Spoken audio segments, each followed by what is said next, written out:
Good afternoon.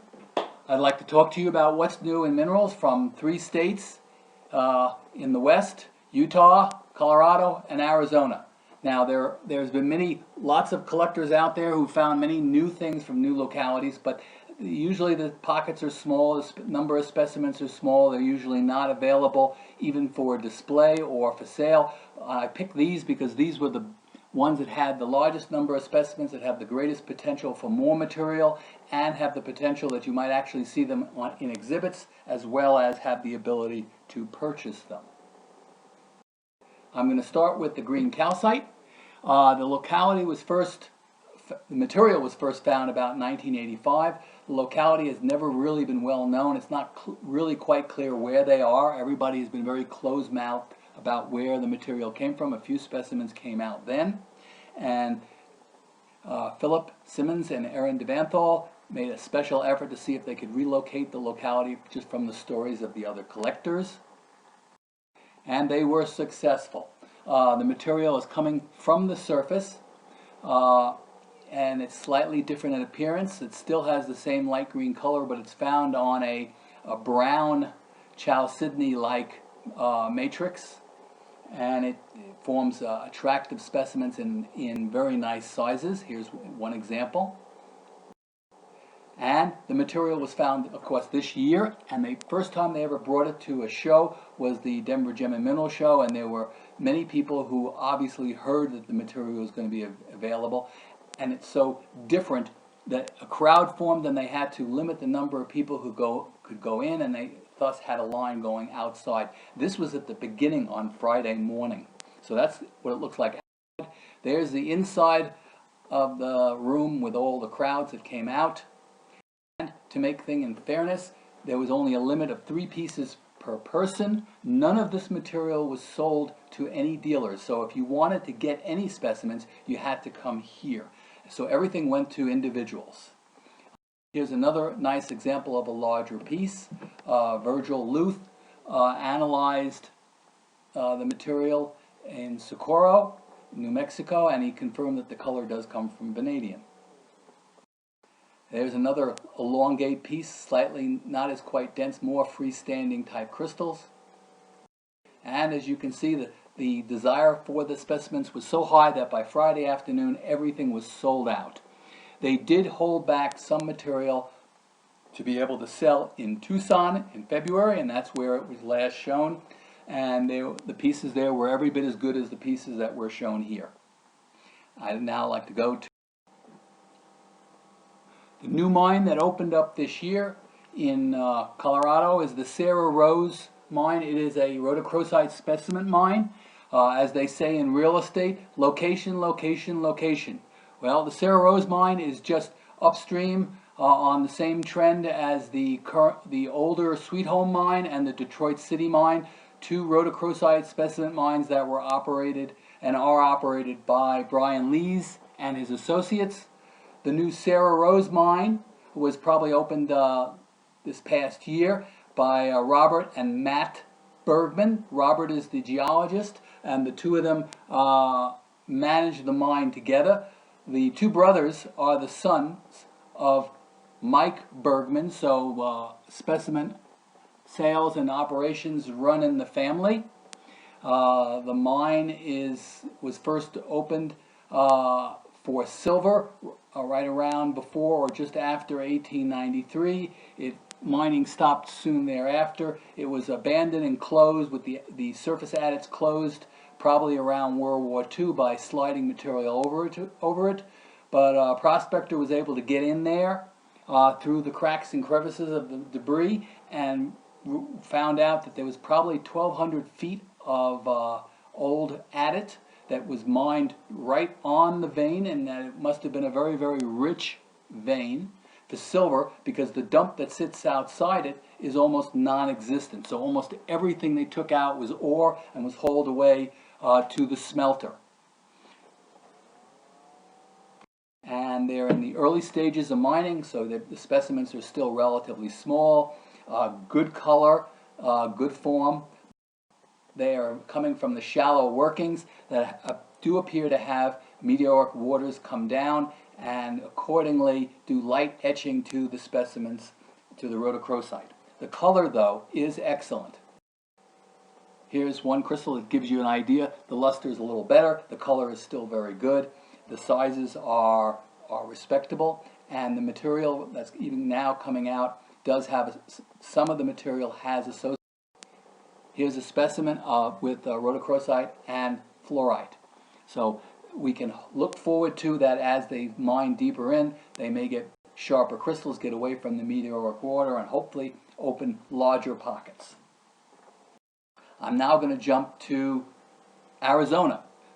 Two Colorado collectors who live in Gunnison have for many years specialized in pegmatites, myrolitic cavities, either in the Antero Mountains for Topaz, or at Mount Antero for aquamarine and bertrandite, or in the pegmatites from some small tertiary plutons near Monarch Pass. They've been working those areas for specimen material, and they decided that on their trip out to Tucson they noticed an area that looked very similar to the Antero. So they went out last year and prospected, and they found a pocket in the granite. So there you can see the granite that looks very similar to some of the Antero granites.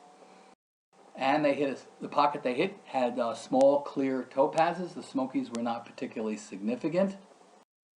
There's another small group of different crystals. The material was kept by them. It was not revealed to the public until this Tucson, which is why now it's allowed to be out. And their largest crystal they got at that time is shown in this picture here. And we can hope that further digging and activity in this area will lead to more topaz and hopefully other species. Now, Mount Antero has been active for year after year after year. The Cardwell claims, and they own a large block of claims that are on the south knob of Mount Antero.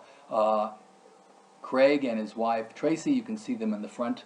The way they work their operations is they provide the equipment, and people who want to dig for basically 50% of whatever is found are allowed to participate. Or if you wish to go out there digging on your own, you pay 50. Well, you don't pay, but whatever you find, 50% of it goes to the Cardwells, and you get to keep half. So there have no shortage of people willing to volunteer to help out and find things. And this year was a good year. The machine operation led to some pockets. Here's one pocket of aqua, and you can see the color's nice. The sizes are pretty good, and as you can see, this is what some of the pegmatites look like.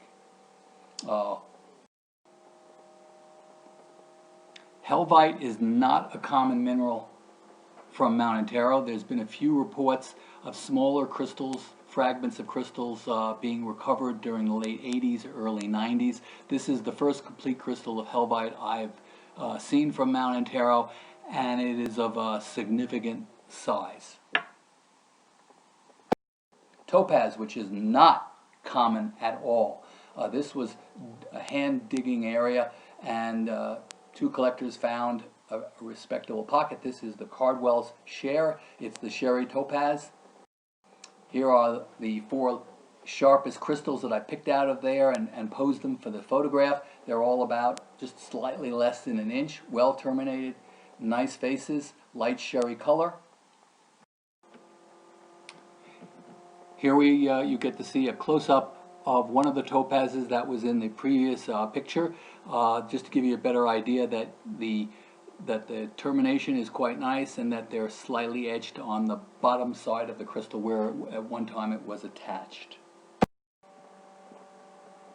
And the last topaz I'd like to show here is a slightly smaller topaz, but it's got more of a complete form with the terminations having all the little hillocks that you're used to, and it's attached to a small piece of albite. But they also found some gem phenokites. This is the largest gem phenokite that I was shown. Nice yellow color. That is not a surface staining, that it is yellow, but like the Sherry Topaz, it will fade if you put it in sunlight. They also found more complex terminated aquamarines. They're not gigantic, but they're, as you can see, totally gemmy with and sharp faces, completely unetched. Now, collectors out there, Chris Kilman, wanted to prospect on his own by himself, and he found about 4 or 5 pockets. They were collapsed aquamarine pockets, broken up, so basically he just worked through the dirt and pulled it out. There were some small terminated aquas, there were aquas that could be repaired, and his prize on this one here is a 7-inch long aqua. It is does have terminations on the left side of this picture. This is a temporary repair with Elmer's glue just to make sure all the pieces were there. It has not yet been cleaned, so it's got nice faces and nice color. Now, this is significant because the largest one that Ed Over found is slightly larger than 7.1 inches. So this is really close to almost exactly the same size as the Ed Over picture, Ed Over aquamarines. Now we're going to go to back to near Colorado Springs. This is the Specimen Rock, Sentinel Rock, Crystal Park Cameron Cone Trend, which has historically, since the 1870s, produced smoky quartz, amazonite, topaz, and of course fluorites. What makes this discovery quite attractive is, as you can see, is it's a sort of whitish center cube with ends of a light blue. Now, these were discovered by Kyle Warrington, who had moved out to Colorado in 2015. He started digging in the area, hit a large pocket, which is Astro number 1 pocket. It only contained smokies. He continued digging in that after the material disappeared, and it opened up a second time, and it became what he calls the Astro number 2 pocket, which continued in for, as you can see, 5 meters. It's about 1.5 meters and almost 1 meter in width, in height. And it developed with lots and lots of fluorite specimens, and he was still taking material out up until July of 2019. Here we have Kyle proudly showing off one of the matrix specimens just as it came out from the pocket. And as you can see, they're clay covered, and from the other pictures that you'll see later on, the material does clean up very well. And some of them are nice groups, matrix specimens. Again, the core fluorite tends to be whitish, opaque, with the blue more translucent to clear corner edges. And here's another example of one of the fluorite matrix specimens after cleaning. This material, of course, first went out was offered for sale and exhibited at the Colorado Springs June 2019 show. It's shown up in other shows, in exhibits, as well as being marketed by other dealers. With that, I'd like to thank you for your attention while I went and discussed 5 new discoveries during the last year. Thank you.